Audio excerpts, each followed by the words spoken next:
Who was your favorite player growing up? Favorite player growing up? Sammy Sosa. When you're picking out a new baseball bat, what's one of the things you look for in a really good baseball bat? Biggest piece of wood in the body. Just I like big. I don't know how to explain it. I just really like big barrels. What's the best piece of advice you ever received? Tomorrow's a new day. No matter how good or bad the day was before, but tomorrow's a new day on all facets of life. If you weren't a baseball player, what would you be? I'd probably still be in the athletic field of some sort. I say definitely lean more towards a football player, but even if not football or baseball, probably a coach, a trainer, something like that, sports medicine, something with sports. Who's a pitcher you really want to face someday? A pitcher I really want to face one day? Yeah. I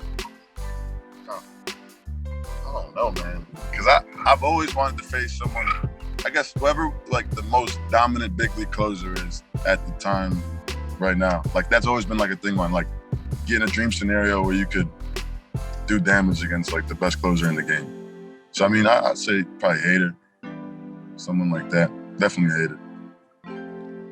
Who's your loudest teammate? Loudest teammate?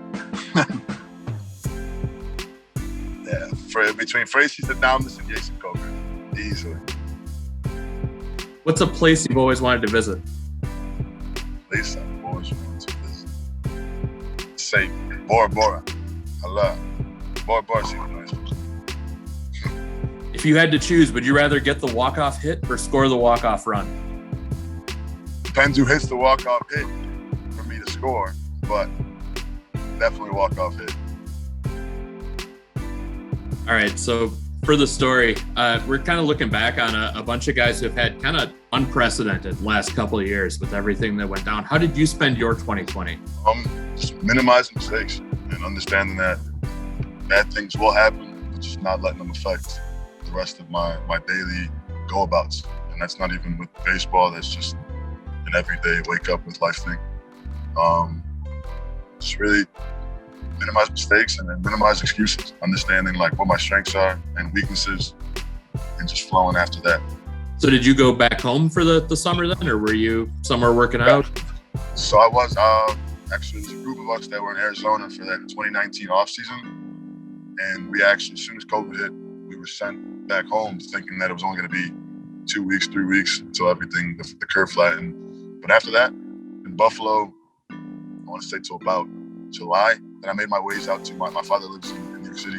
Made my way out there a couple times. So New York State for the most part. I really wasn't living there too much. So at the end of the 2019 season, you had a chance for the first time to experience the high A level. What did you learn from that experience? It's a lot of growing up. I mean, even people won't realize, but like this year, it still feels like a lot of guys have grown up. Even though we're still in Wisconsin, it still feels like everyone, and I know it's obviously self-explanatory, we all are aged by 2 years, but you can feel it. And I think I felt that right away when I got to Carolina. The whole atmosphere, the locker room, it wasn't so much more, hey, these are my teammates, these are my buddies. It became more like individualized. I'm glad now that I'm back in Wisconsin. It's not so much that, but that was the biggest difference I realized going from that low A to high A jump. It was almost more like, this isn't a team anymore. But so what's the biggest difference between LG Castillo circa 2019 and LG Castillo today? LG Castillo today is he's open. He's like a sponge. He's willing to soak up whatever information's given to him. He's not really looking at someone critiquing his abilities as a negative, as where before I think a younger version of me would have saw someone trying to give me tips as a bad thing, or someone giving me pointers and saying, oh, he's not looking out for me. Now I look at it as, okay, maybe he's trying to help me, or maybe I can take something from it. So I think 2021 LG is definitely a lot more open, and it's a lot more, I'm okay with failure. That's the way to put it. So your season in 2021, it's still early, but you've already seen some ups and some downs. What's the key to having a consistent season at this level?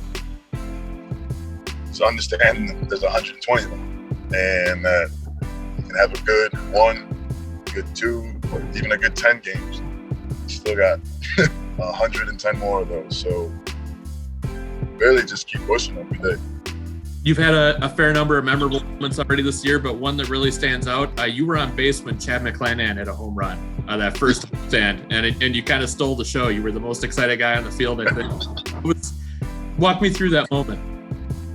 Yeah, I mean, me and Chad, I think we played together since 2017, 2018 now. So, I mean, we date back so many years of putting in pain with a couple guys. So when they have success, like Chad did that home run, it kind of gets you more excited than the guy that actually did it.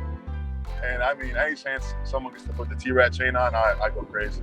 That's probably the best purchase that someone on the team made. So I don't know. I still get goosebumps from seeing Chad's home run. That was crazy. So what's your biggest goal for this year? Biggest goal for the year: stay healthy, keep a level head. Honestly, just enjoy it. I think that was the biggest fall off that I had once I got the pro ball, was I wasn't really enjoying it. You just treat it like a job because everyone tells you to. Treat it very military like, and it doesn't have to be like that. Not with the group that we have, not with Maddie as our manager, not with how we get work done. We don't have to be militant. We don't have to be not enjoying the game. And I think that's one thing I really want to do is just enjoy the game. You mentioned Maddie, and one of the weird things about, kind of the way the alignment worked out with the Timber Rattlers moving up to high A is you get a second year now with a minor league manager, which isn't something that usually happens. How valuable is that for you to be, kind of back with somebody you're familiar with? I think it's very valuable to us as players and to Maddie. I think me and Maddie spoke about it in spring training, and I was just like, dang, Maddie, we got 8 guys returning.